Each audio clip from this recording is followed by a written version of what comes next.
Today we'll talk about how can you fix this problem or know how you can do that on your WordPress app. So you just follow these ways, then it's going to work with you. All you have to do in first you just click on settings here. So then it's going to take you to this list. It's going to show for you like this. Then you go down, just keep going down, click here on apps.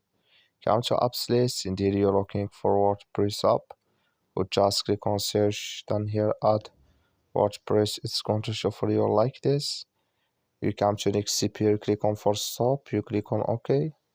Then you go down, just click on storage. Come to storage list here, just click on clear cache. Then all you have to do, you just go to your Play Store, click on it here. And here you search for WordPress. It's going to show for you like this. You will find here update, click on it, then it's going to work with you. So that's all you have to do. That's all. Thank you for watching. Don't forget to support us by liking.